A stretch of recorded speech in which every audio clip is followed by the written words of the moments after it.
Belichick, early 70s, and this 24-year-old is a hot babe on top of that. Now, I think that gives him the edge over every coach in terms of the intangibles. It's going to be used.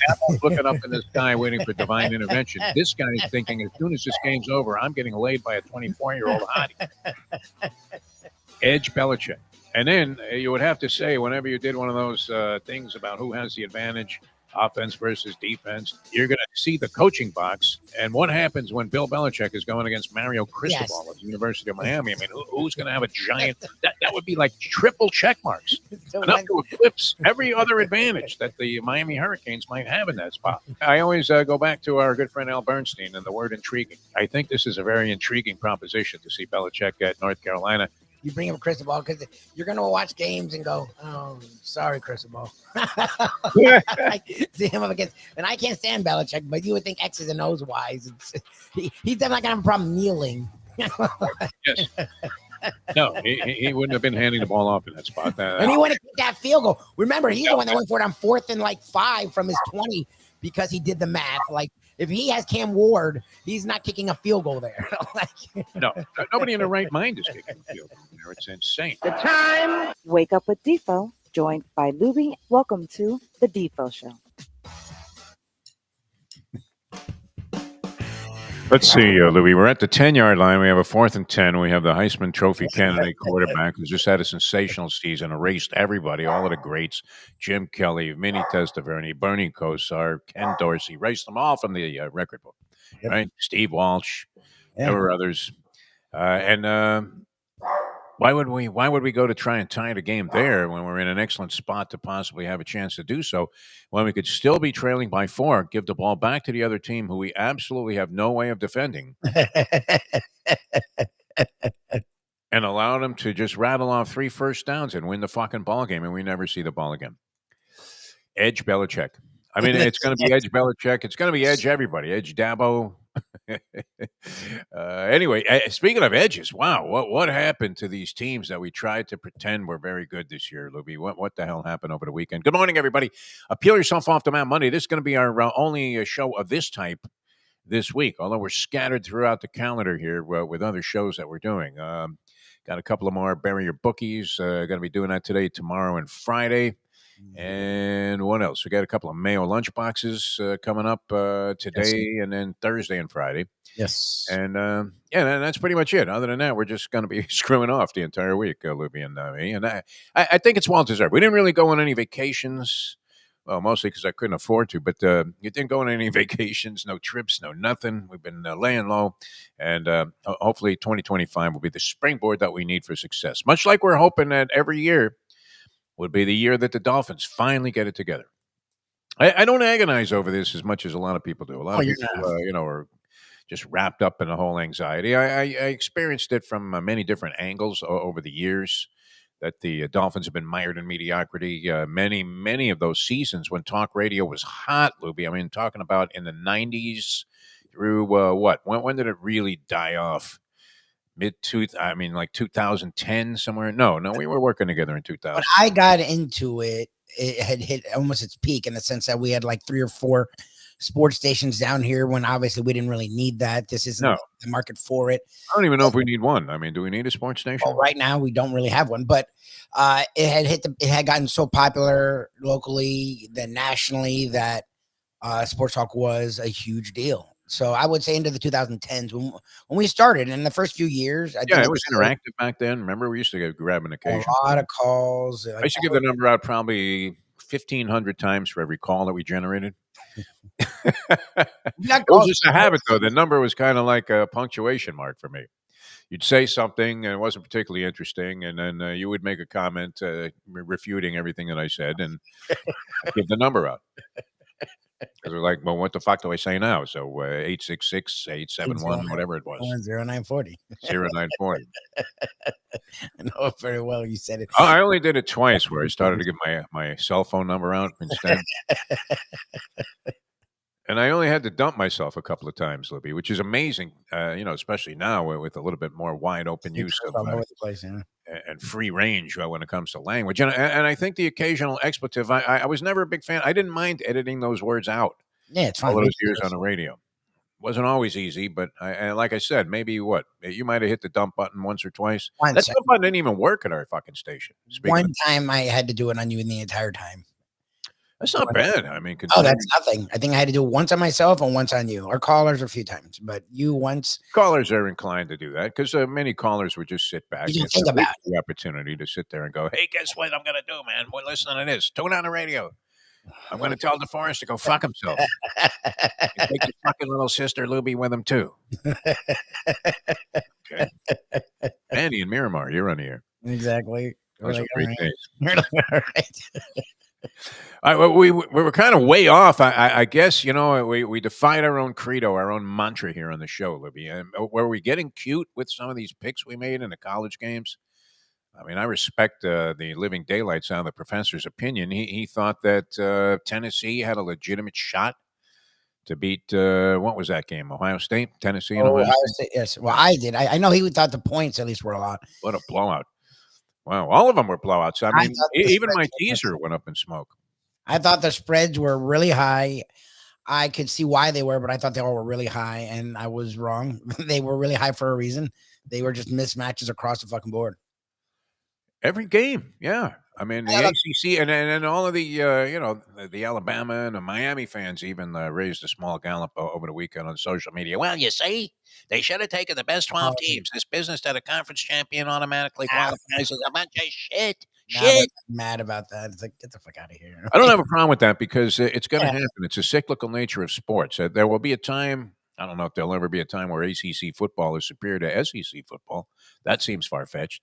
I don't know that there'll be a time where ACC football is superior to Big Ten football. That seems like a big bit of a stretch. But you always have. I mean, not always, but you get that occasional divisional champion that sucks, like a 7-9 Seattle team back in the day, where they qualify and you just have to eat it and say, okay, so there were 6 teams that were better than this team, but they did the important thing, which was and what you talk to any coach. Any coach, I always love this because it's bullshit, all of it. But you talk to any coach before the season and you say, well, this is a dumb question to begin with, isn't it, Lubie? What are your goals this year? I'm in a conference. Then you give the toothy grin as the guy answers, and you're like, what's he supposed to say? Well, our goal is to go 500. You know what? If we could just do that. It's something like McDaniel. Maybe establish that 3 of our 5 offensive linemen are worthy of actually playing at this level. And the assistant coaches, I'd like for them to get paid a little bit more money, but it's not going to happen if we keep going 500 or worse. No, they never say that. They say, well, our first goal is to win the conference. Yes. Our first goal is to win the division because you can't do anything unless you do that.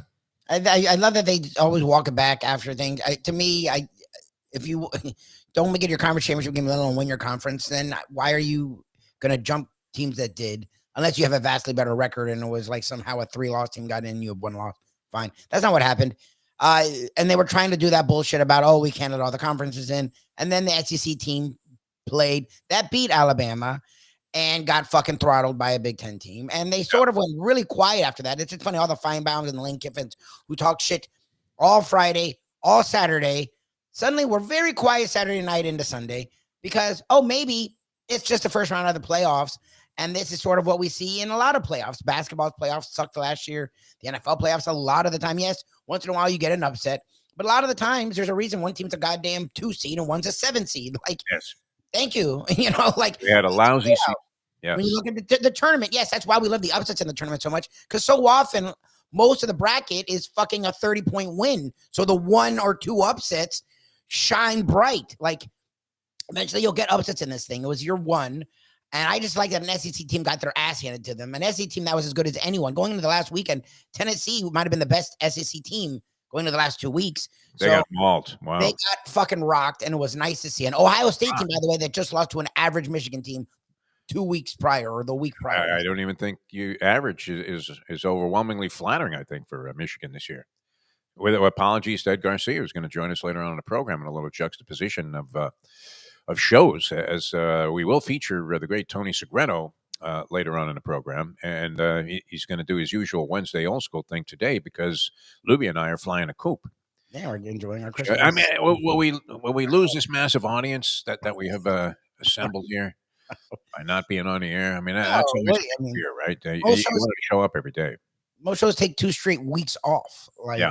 Like Nobody's paying much attention. So, I mean, if you're up, we really appreciate it. We applaud you if you're tuning us in, especially live at 8 in the morning. yeah, it's amazing. We It appreciate hovers on the internet all day. Although I don't know how much traction it gets. Although we're working on methods of change for that. As I think you'll find us in a new spot somewhere in the early portion of. You'll still be able to find us very easily, but I'm pretty sure we could probably cover both. I don't know. We'll see. Might have to switch systems here, but I'm working on that, Lubie. Where we go from having a 0.0 viewership to possibly generating millions of hits, which would be nice, right? Because then we could go out, we could make a little money, and our whole attitude towards the whole thing might change. I don't know, Lubie. What do you think? If you were fueled by a little bit of positive cash flow, you'd still be putting in the same great effort that you do every day. Yeah, I'm fine. I'm happy. Things are moving. It is what it is. But yeah, like to see blowouts and then, I mean, I hate when they do that. Like they didn't do that about the SEC team. So it's like, then just shut the fuck up about it. It was the first year. Round 1, you're going to see a lot of blowouts. There's a lot of disparity between the 5th seed and the 12th seed. Like, yeah. I mean, that's what you were saying. I fooled myself into thinking that there were going to be some tightly contested games, maybe even some real surprises like Penn State losing.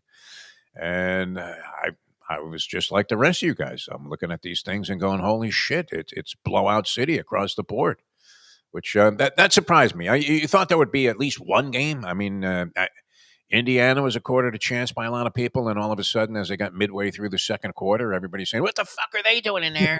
They didn't play anybody. Mario. Yeah, exactly. Where's Nick Saban, right? Unbelievable. Yeah, I mean, people were saying it. They didn't belong in the postseason. Now, Notre Dame, this is interesting to me because Notre Dame is they're an underdog, not a significant underdog. 1.5 Georgia favorite over Notre Dame. They beat the shit out of Georgia. You think they will beat Georgia without Carson Beck? They don't have Beck. Look, their offense was struggling with Beck. If anyone who watched that second, I don't know how Texas didn't win by 30. Like their offense was such a disaster with the backup. And I get it, you have 2 weeks, but what is 2 weeks going to? Notre Dame's playing really good football. I don't understand this idea that Georgia's just going to automatically win people still have them to win the whole thing. And I'm like, how do you see them winning 3 games? They look vulnerable. They really do. A backup who, it's not like he was a backup who played all year. Like Arch got in there. So you have an idea of what Arch can be for Texas. This kid, I never saw this kid because they played a lot of close games. Georgia wasn't kicking ass. So their backup quarterback barely played. He looked so confused and lost. And like literally that interception, Ken wasn't joking. Like, he ran out of pressure and just threw it into 3 different fucking defenders. Like that interception they threw in that Texas game, in the conference championship game. It was like, I don't understand how you're watching what Notre Dame's doing. Yeah, they haven't beaten anyone. Okay, it doesn't matter. They've beaten the shit out of everyone they played. Why can't they? Indiana was somebody until they were getting kicked, in the ass by Notre Dame. I don't know if after the fact it's post-race handicapping though, because everybody thought, whoa, gee, 7.5 points, that's great, Indiana, I'm taking them, so you can't have it both ways, right? All of a sudden you see the result, you realize it was a total mismatch, and then everybody's being disparaging and derogatory about the fact that Indiana got into the postseason at all. Well, what kind of schedule was that? They got shellacked by Ohio State. So did Tennessee, Mr. Feinbaum.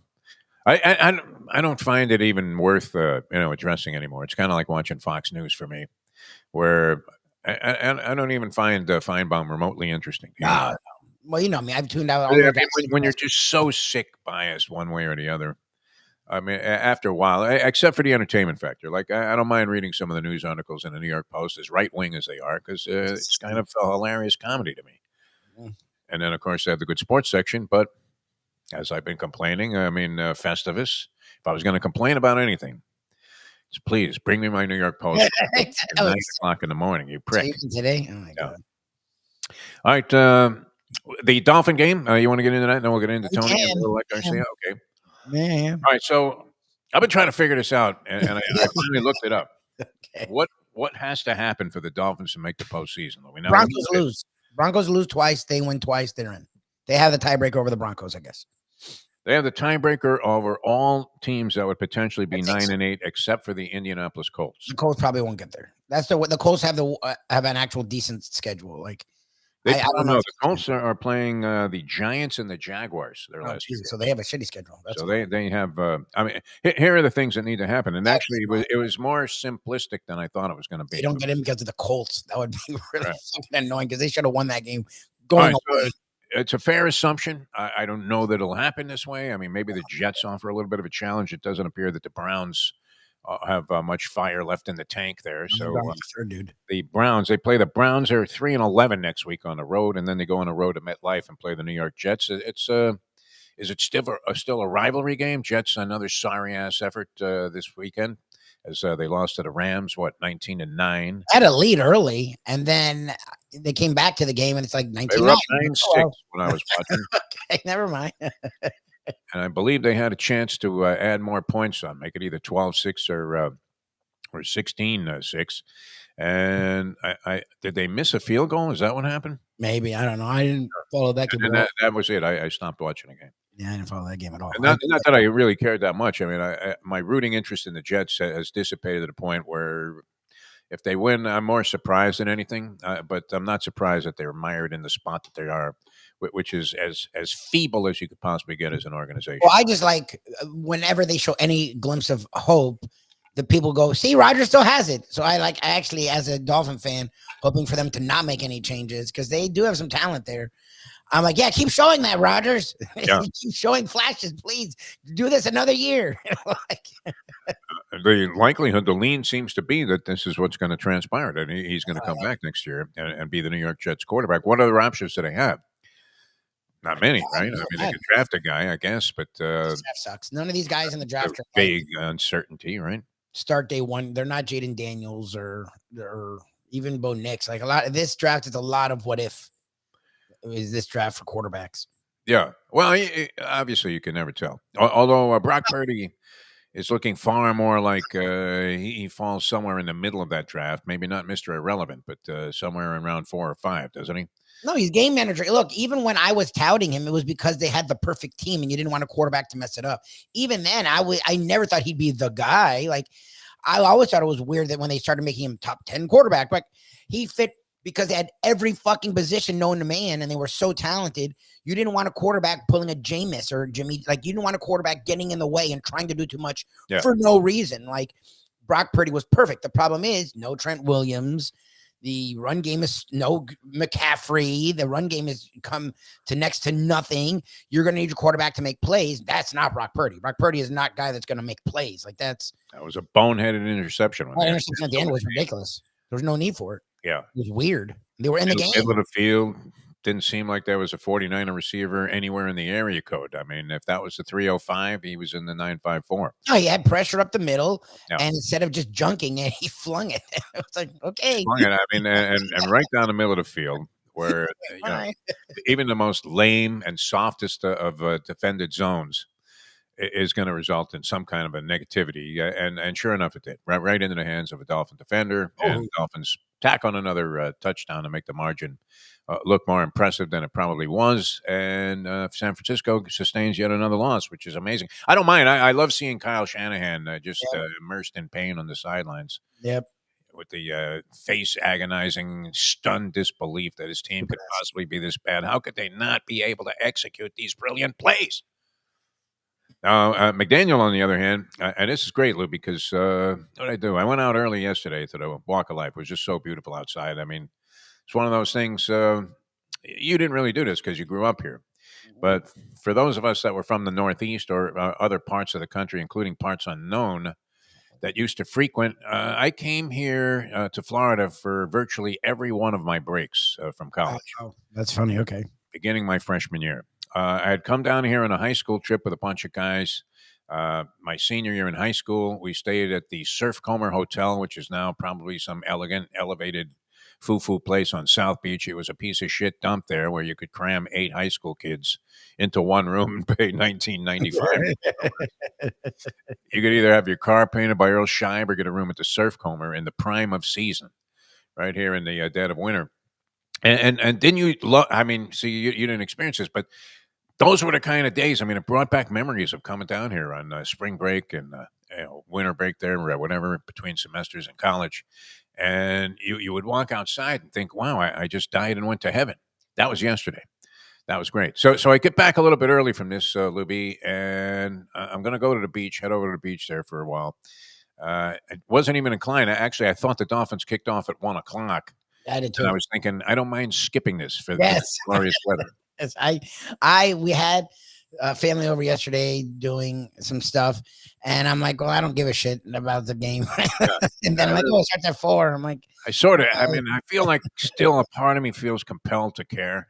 well, I just watch it because we talk From about the it. standpoint that if we're going to sit here and spew out all kinds of shit about Chris Greer getting fired and McDaniel looking like his Professor Erwin Corey now, then we at least should see the game, right? I used to get on you when you would make comments back in the day and you hadn't watched the game. It's like, hey, come on, if you're not watching, are you really qualified to say anything with any certainty? Yeah, you might have picked up something that you read or whatever, but I mean, the job here is to formulate your own opinion, have an opinion, and deliver it to the people and try to convince them that you're not a schmuck, right?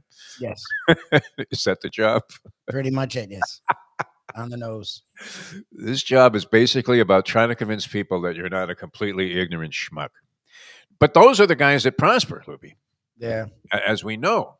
I mean, the less animated you are, the more incorrect you are about virtually every one of your opinions as they later play out and become reality as opposed to just speculation, the more likely you are to succeed. Witness that Doug Gottlieb thing that we were talking about the other day. Well, I mean, what the fuck did that guy have to offer as a radio? Some people just, I don't know. I mean, maybe he might be the greatest guy in the world, probably a far superior person from an ethical and moral standpoint than me, a humanity standpoint. But how's he end up like getting a college coaching job where he is literally burying Wisconsin Green Bay, which was one of those hyphenated schools that you had to watch out for, right? The old Al McGuire thing. Watch out for the teams with the hyphens. Those are the ones that usually reach up and bite you. But anyway, yeah, the Phins playoff scenario, Lubie. I mean, what do you? They have supposedly a 3.7% chance of making it. I believe they will win their last 2 games. I think they're better than the Jets. Yeah. That may be because it's a road game, and maybe I don't know. Do the Jets care? That there was hysteria drift until yesterday. The setup for the ball game in the New York Post with their writers was that you know what, the Jets don't care that they're going nowhere. They're playing with a professional pride that is being illustrated and proliferated by Devontae Adams and his work ethic. And even Aaron Rodgers took time away from the mushrooms to comment on the fact that Devontae Adams' professional approach. He has no catches in the first half in last week's game and catches 9 balls in the second half and was a monster. All right. Jets get some kind of a win. All of a sudden, everybody's like, oh, well, look at that. They have a good offensive line. Aaron's coming back. Yes. I mean, you talk about being fueled by false hope. I mean, they always do it. That's the thing. That's the problem with the Dolphins. We are the opposite. Like, yeah. Look, you and I got excited before this year because I thought it was going to be. I wanted it to be good. I really did. Like, but again, a lot of people were realistic. Like Jets fans were fucking. They've given you no reason for hope, like no reason, and they were all like Super Bowl. You weren't hearing Dolphins fans and people like me were just like, oh, they can win the division and maybe win a game, like in the playoffs. Thought maybe Buffalo comes back to the pack a little bit. That hasn't been the case. Down 14-0 yesterday, Lubie, to New England before coming even back. Our fantasy was realistic. Like, and we have reasons for hope, and our fantasy was realistic. They didn't have reasons for hope. The dude's 40, coming off a ridiculous injury that hurts people for possibly the career. Very few people come back from it, no, I mean, at full strength.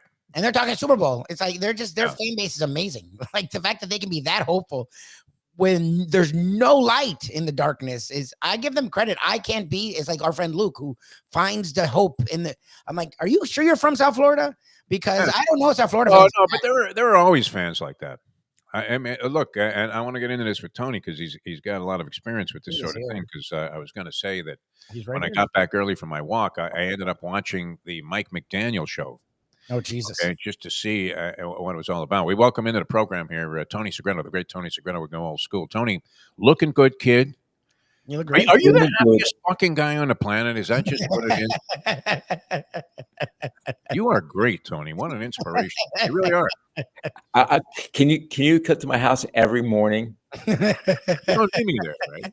I used to irritate the hell out of you because you thought I was overwhelmingly cynical and negative. But I was just riding the tide of what the people's will and wishes were, which is that, well, I mean, and you'll kind of find this maybe a little more noble of me. I really thought I wanted to believe that the Dolphins were going to be very good this year because I love it when a team like Golden State would be the most recent classic example. But when a team has just so much firepower offensively and has such great symmetry that even if they don't have the biggest, strongest players, they're just making it happen. I mean, when Golden State had Durant and the ball's moving and it's 4 passes in the span of like a split second, and then all of a sudden the guy just throws up a beautiful lob pass for a slam dunk, and you're like, wow, look at these fucking guys. It's great. I thought the Dolphins had the chance maybe to have that kind of entertaining offense. That's really what I was predicating my false hope on. This Well, year. first of all, good morning. Morning, Tony. How are you? Good. I was like you yesterday.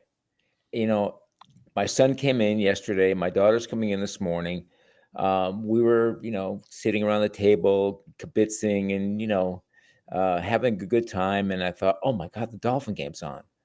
And Oh, you thought it was 1 o'clock also? yeah. I was willing to miss it, Tony. That's where I'm at with this now. Yeah. Not that I'm disgusted or anything. It just was. And we couldn't get it here. Yeah. Oh, So really? I said, Lucky all you. right. You don't have a big dish out there on one of those maple trees or whatever they have up there? No. Is it maple trees? I don't know. Yeah, Maple. It's Yeah, Vermont. okay. We, Maple. we could get, let me tell you, we could get the NFL ticket. Yeah, you don't. I think it's But, a rip but off, my wife said, why are you going to pay that much money when yeah, you it's don't care? ridiculous. Yeah. Well, I mean, I got it. I want to care. I really want You to. do? Okay. Well, what Yeah. about, is there a bar or anything? I mean, Oh, yeah, you could come go. in like a fur hat and you still have your gun on your back and Davy Crockett.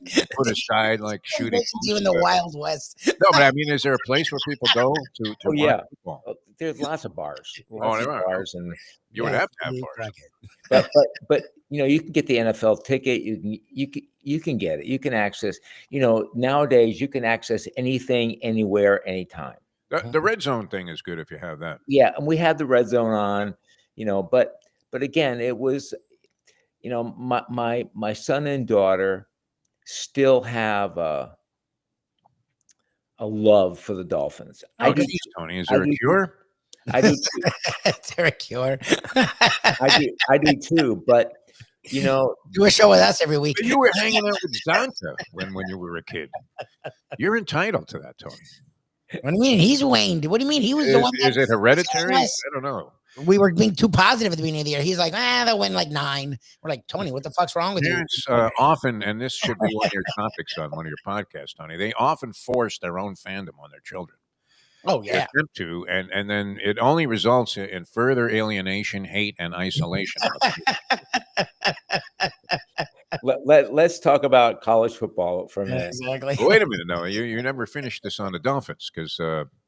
see, I thought it would be cool to have like the high wire act in the NFL, like when Kurt Warner was with the St. Louis Rams, and you had these kind of Showtime offenses. I thought maybe we would have one here for maybe a year or two, but it didn't evolve into that for some reason. Fastest game on turf. It was great for a while. I mean, we had Duper and Clayton returning in almost a reasonable facsimile in Hill and Waddle. And you're thinking, wow, look at this. And we had a guy who could sling the rock a little bit. Not quite Danny Boy, but No, we didn't get nonetheless, it to him. so and runners, I mean, that weren't half bad. Very Yeah. exciting guys like Achan's a very exciting runner. So you're thinking every piece is in place there, except for the fact that it didn't work. Yeah. It didn't work. No. It's a shame. Well, yeah, and then the other question that hovers, and unfortunately is a lingering question, is where do we go from here? That does. If you fire Is this just McDaniel, a weird year that it didn't happen, and they're capable of resurrecting this? I don't know. if you fire McDaniel, what are you going to get for him? Mike Vrabel, he's a candidate on every job. The professor was going over this. Hey, bro. Everybody wants Mike Vrabel. Dig up Tony Sperano. I don't know what to do. I wanted to get into this coaches show thing because I was watching a coaches show yesterday Okay. with Mike McDaniel. These things have evolved and become much more in tune with modern production from the old days, Tony. Which I don't know how many coaches shows I saw you on, but you were always very dignified at it and very delicate. I mean, when it comes to the fact that you're talking to a coach who just got pounded 3 weeks in a row and hasn't come within 20 points of any opponent. Well, you know what I would do, first of Yeah. all? I would sit the coach down and go, listen, coach. Oh, you would set him straight before. Yeah. Well, oh, really? You would actually see Oh, because yeah. I would just capitulate and wimp out to No. the fact You know, that I they said, didn't want listen, to insult coach, this guy. these are the issues. You're going to have to address them. So Wow, you were solid, Tony. That's real reporting. What are you talking about? Tony's funny. What do you mean? When we had Patino, he was like asking, we're just fucking with him. Oh, Tony. yeah. You're asking him about the girly What about Italian the restaurant. fucking We're insane? We're like, "What's what? on your new book, Rick? Just screwing around with him. What How is great is it that you've always advocated education first?" All right, we're coming back with. Yeah, it's like, geez, Tony doesn't fuck around. Like, what Tony- happened to the show? What happened to the show? It's Nothing. typical of what it is. Fucking We're mess. going to take a break. Yeah, we need to do that. And then Ed's going to join us soon. But I got it in his coach's show. I have to at least get your opinion on this. So we'll come back with that in a moment. Now that The time. it's 8:39. Hey, folks, Tony Segreto here. Let me ask you a question. What do you look for when you go out to eat? Good food, obviously, friendly atmosphere, not too loud, but good energy, reasonable prices, and a place where you feel comfortable. All those ingredients, no pun meant there, are hard to find unless you're talking about the Texas Roadhouse. You see, they encompass all of those attributes. Really, really good food, amazing atmosphere, good for a family, good for a date, or just a night out for yourself, and prices that will make you extremely happy. Their ribs unmatched, steaks hand-cut every day. Everything, and I mean everything, is made on site, including their incredible bread.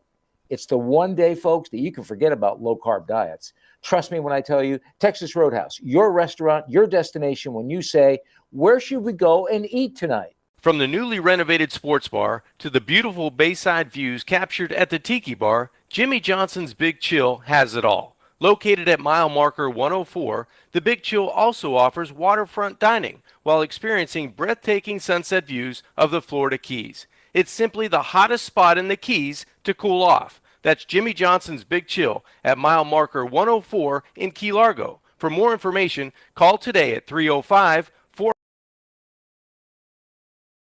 What we gonna do right here is go back, way back into time. We are now kicking it old school with the one and only Tony Segreto. Brought to you by Texas Roadhouse. All right, welcome back to the show here. We got Tony with us. And all right, Tony, wow. Who didn't you do coaches shows with? And it was both radio and TV, as I recall. I had the pleasure, and I sort of enjoyed this, although it's not necessarily my thing to be in front of a bunch of raving fans who, I mean, it's obviously meant to be very favorable. The coaches shows. I did them. I did them with Dennis. I did them with Dennis Erickson, with Butch, with Jimmy Johnson, a couple of others too. I want to say I never did one with Shula, which you did, right? No, I didn't do You Shula. didn't do the Shula show? No, Okay. no. Oh, because they were on like Channel 10. They were controlled. That was a weird thing where some ad agency. Who was the big ad agency that? Tinsley Advertising. Yeah. Did they own Miami at one time? I mean, the Tinsley. Oh, they owned my God. everything. They owned You wanted to everything. be on that guy's Christmas list if you were selling anything. Hank worked for them. Yes, Hank. Oh, no, he was Bieber Silverstein. Oh yeah, that's right. Bieber Silverstein. Yeah, I remember that distinctly about Hank because he really looked like the the sort of exasperated advertising executive, didn't he? He Yes, had he that did. look on his face. I mean, like it was like Jimmy Breslin, coming in to the studio. He was always pretty much angry with something. No, he was such a teddy bear to me. He was great with me too. He was so 1,000%. nice. Yeah. He was, but I could do an entire series Yeah. on what it was like to work with Hank Goldberg. Oh, 'Cause I mean, it was insane for a lot of people. it was, but But he, yeah, I owe him much of what happened to me in Miami. I really do. I mean, if you believe that, a small thing that was a springboard actually Oh was yeah. essential for you to have any luck at all. And now you might have been able to prevail or whatever, or persevere and get into what you wanted to. Had this break not happened, but he literally gave me like my first real good break here after I had already sort of been established, but this really transformed things into what it became, which was very nice. But when I did coaches shows, I I'm sat. glad you brought that back here. Who is the guy? He was much like Ed Asner, wasn't he? In Who? anything with Mary Tyler Moore, Hank in his Hank. Oh appearance. yeah, Yeah. Ed Asner. Lou Grant was Lou yeah. Grant. Lou Grant. Lou Grant. All right. So what were you going to say, Tom? Yeah, and when it came to coaches shows, of all the ones I did, I would sit the coaches down before the show and say to them, "Listen, these are the issues. These are the things that people are asking and talking about. You've Wow. got to address it." Now, You would say that, no, I mean, who are you saying this to? You're saying it to like Schnellenberger? Schnellenberger didn't care. He would have done that. Schnellenberger, Erickson. Dennis was kind of sensitive about stuff. He was Dennis, a torture genius, in my opinion. He really was. he was. Yeah. Carl Selmer. I mean, on and on and on and on and on. And I had to listen. I had to do Selmer's show the day after he got fired. No, Jesus. That's always a great assignment to draw. Yeah. Hey, you know what? These guys don't know what the fuck they're doing. I was in the theater, and there was a call for Carl Selmer. I think it was Carl Selmer in the middle of the movie. Please come to the. Get out of here. Yeah. And I turned to Stu Jacobs, who was my producer, and I said, I remember the Stu man. Wouldn't that be funny if they fired him now? No. They called him out of a movie. He's watching like Apocalypse Now, and then he's got to get up. And they fired him. So the next. Godfather. Was it a Godfather movie? Yes. Oh, okay. That's appropriate. You got whacked. So I was hit in the face by one of the coach's wives. I got back to the hotel afterwards, and I just got lambasted by every coach's wife you can imagine. Wow! Because I broke the scourge of the women of the I broke the story. But the next day we had to do the Carl Selmer show. Yeah, and he was a gentleman, and he dealt with it like a man, and I said to him, "Listen, this is what they want to know," and he talked about it. So yeah. I never had that kind of luck after the many losses. I had to interview Leonard Hamilton post game. I don't know if you call that luck or not. The press room to get the post game meal, and you're sitting out there with a guy who just got beaten by 33 by UConn. And we had broken loss in a row. I mean, those were tough, no doubt about it. It was hard to be honest at that point and just say we had broken the story with Carl Selmer the night before that he was going to get fired. Yeah, and then you have the coaches show the next day. Yeah, it's kind of like we felt when Joe Philbin confronted us and said, "So I hear you guys have a nickname for me."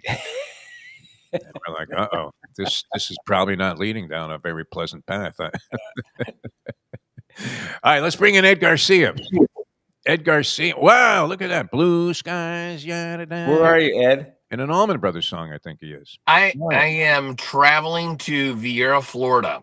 Woo, nice. Yeah, the Space Coast. Yep. Are the Marlins going to spring training? No, they did that at one time, though, right, in that spot. Are you driving?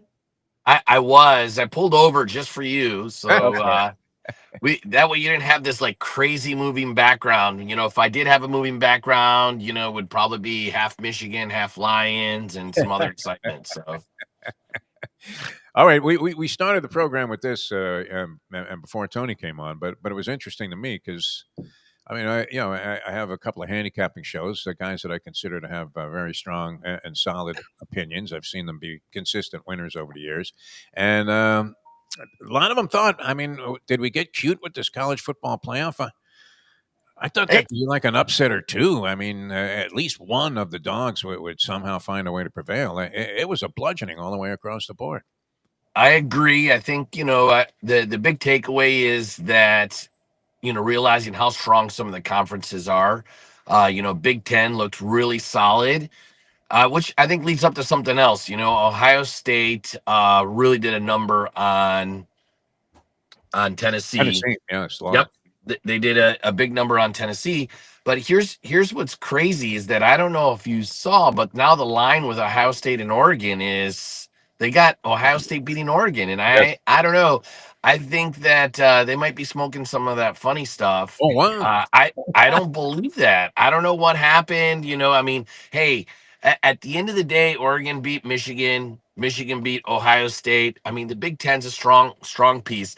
I'll tell you, the Penn State at SMU was, yes, it ended up looking lopsided, but SMU could not hold on to that ball. I mean, what did they throw? 3 interceptions in the first half. I mean, that was a bit silly. Well, Jennings couldn't go in the cold. You could, You like know what? the cold's not bothering them, but you could see like his balls were way off. He wasn't even close on a lot of those throws. Yeah, I was so happy that Notre Dame beat Indiana for one reason. Signetti was He was weird. he is a weird guy. He was just Yes. weird in like his braggadocio. It was like, dude, I get it. You never lost JMU, India, but like you also didn't play anyone. So just shh. They got destroyed in their 2 big games. Yeah, like come on. yeah. Notre Dame, shut up. They just did their business. Yeah, and- yeah, they beat the crap out of him. Huh? What, Lubie? They beat the crap out of them. They just played. Look, that's the thing about Freeman, and he gets a lot of crap because he doesn't talk. He just doesn't does talk. his job, and he takes a stupid loss every year. But how many? Look again. Defo loves to talk about Bobby Bowden, who every year had a dumbass loss. Like, and he was considered. He's still considered probably a top 3 coach ever. I mean, I guess Nick Saban moves in. I don't know what you do with orders, but Bobby Bowden, he was revolutionary. Then had staying power too, and built. He did all the things you do to become a great coach. And every year they had a dumbass loss. So, like, that doesn't make you not a great coach. Freeman just is very similar in that regard, where after that dumb loss, they like put it together and he just gets his job done. But he's very quiet. And you know that the coaches that are quiet don't get all the pub that the coaches that talk a lot of crap. Freeman could be preaching at Notre Dame, man, if he wasn't the football coach. That was great. I mean, you can see touchdown Jesus on his shoulder. All right, so what do you think, Ed? I mean, where's it going from here? I mean, we watched these bludgeonings in the opening round games with all of the favorites prevailing by wide margins and pretty much in dominant fashion. So what happens in the next round? Because as Tony probably has pointed out, I mean, and people are crying now, oh, geez, they shouldn't automatically give a bid to the conference champion. But I don't know. I mean, you're going to have weak divisions sometimes. It happens in all sports. So Agreed. you have teams waiting in the wings, some of whom you would have to consider suspect, no? Yeah, I think that we're going to see this every single year. It's just part of it. I mean, you just said it yourself right there. There's going to be some weak divisions. There are going to be people that are just not going to be ready for the speed of play and the different style of play. Because if you play a lot in your conference, Big Ten is typically, big running, except for Ohio State. Ohio State's got some really amazing wide receivers that they decided not to use during Michigan, which worked out in our favor. Brian Payne. But anyway, that boils down to coaching, which, by the way, did you see Dave Portnoy rented a plane, extend Ryan Day? I mean, that was absolutely hilarious. I love that. He flew up from Miami, well, it looked like from Miami. I saw he was doing a couple of videos from his jet and rented a plane and flew a banner across the stadium, extend Ryan Day, and he was there to cheer on the Big Ten, which I thought was absolutely amazing. Oops. Now, is he a Michigan guy? Yes. Portnoy? Oh, yeah. Hardcore Michigan guy. Michigan. Yep. Graduate. Yes, absolutely. Is that why you wanted to extend Ryan Day so Michigan could continue to beat Yes. them on an annual basis? Fantastic. That's great. Yes. Yeah. What do you think? What do you think of the next round? Well, I think it's going to be a lot tighter games. I think we'll begin to see some of the upsets, and I don't even know if it's going to be an upset. The lines are really, really, really tight for the most part. So I'm still holding strong on. I think that Oregon's going to continue to do well. I feel it's going to be a high scoring game. I think Oregon has could work on their defense a little bit. I think Texas has got to figure out a little bit of the play calling, and but they'll continue to push strong. Those are probably the two that I put my money on right now. To move forward. But and you know what, Tony, I'll give you a little bit of a shout out. I mean, Notre Dame's not too shabby, but I don't know. They stand by themselves, so I think they're going to get sucked in at some point. Oh yeah, yeah. I see them making it to the semis, maybe, but they got to get through the Georgia. I think they beat Georgia like a drum. I don't know what to do. Like people want to act like Georgia. This Carson Beck, his arms bent back. He's not coming out there on the field. And their backup guys. I mean, makes whoever that third string quarterback from FSU was last year, right? Like Johnny Unitas, man. So, yeah. I think you're fighting Irish. You're good. My friend Jim Dunn, the great Jim Dunn, former general manager at JM Lexus for many, many years, and we did a lot of shows there. He pulls a Segreto. And you'll love this, Ed, being the college football fan that you are. His son is a big Notre Dame fan. And so at the last minute, the Dunster pops 2 tickets to the game, grabs his son, takes him to the airport. They catch a flight, I guess, to Chicago or somewhere nearby, and land 2.5 hours before kickoff and end up in the stands there as Notre Dame absolutely pummels and makes fools of the Indiana Hoosiers. Which you're right about that Signetti guy, man. Strange cat, huh? He's a strange dude. Yeah, I love those kind of guys usually, but people seem to be adverse to the way he's presenting himself and representing his team. So did these teams not belong? Ed Garcia, well, was that you flying the plane over the University of Miami, saying, "Hey"? No, I mean, here's that just tells you, what the power of the transfer portal has, recruiting, coaching. I mean, there's just a wide disparity from 1 to 12. Yep. And, you're never always going to get it right. There could be, team 13, 14, 15 could have probably done a little bit more damage. It's how the chips fall. I mean, that's just sports. That's how things work out. And there's just going to be days that there are going to be upsets. I mean, you look at Michigan, Ohio State. I mean, you could look at even yesterday, Detroit, Chicago, the Dolphins yesterday. I felt really, they all played well, but it's definitely not what people expected, and that's what makes sports fun. And I think we're going to see that if they continue the same tradition with the 12, you're going to see. I think that first round is going to be a little bit silly. You're gonna walk in and there's gonna be some dominations for sure. Well, I think it comes down to even further. You got to root out the top 10, the top 12. Right. You gotta look at the games and look at the, Indiana was 11-1 or whatever it was. Yeah. Who did they beat? I mean, who did they beat? And right. You got to work at that, and schedule counts. The first year, all of a sudden, schedule didn't count. Right. That was very interesting. It's crazy. College football has always been like this somewhat, where you have more credibility with the World Boxing Council ratings. No, you don't. No, you don't. No, you don't. You know. I definitely agree, Tony. If you look at strength of schedule and how many of these top 12 teams beat a top 25 team, the number is very, very, very little. I think there's very few colleges that, played some tough teams, including Ohio State had a pretty soft schedule. Texas had a couple of top 25s, where they played, they played Georgia twice. And, so those are the ones that, that made it. So I think that is something that has to be taken strongly into consideration, over the next couple of years. You really got to look at that, setting up that schedule and the strength of schedule. All right, you can dodge this whole holiday disaster when it comes to shopping for last minute gifts, which being the prince of procrastination, naturally I bought nothing yet, Ed. So I want to run down. I mean, tell these people about this deal with the Texas Roadhouse gift cards, because I mean, Well, it's not just a magnificent thing, and everybody's going to have a great meal and love you for it. But I mean, what a great bailout system you have working right now. It's fantastic. absolutely. I'll give you a little bit of a secret. So these are for the listeners today. If you can make it, like you find out you have family coming in after Christmas, the 26th, most Texas Roadhouse are going to have some pretty awesome deals to wrap up gift card season. Now, granted, that's the day after Christmas. You might be able to get $5 additional more on 100 and different things like that.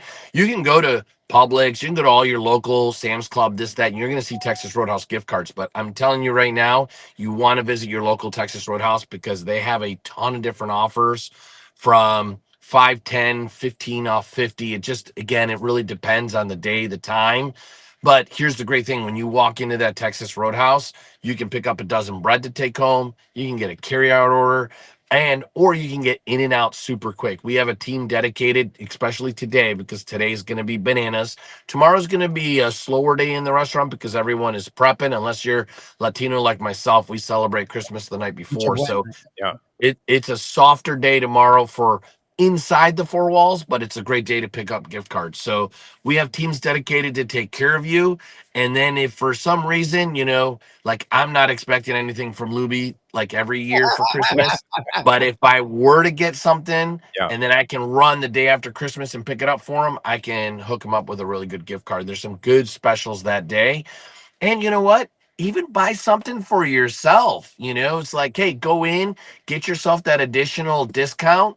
And you know what? You can go back in March, April, and give yourself that big bone-in ribeye that's hand cut with 2 made from scratch sides and have a great time.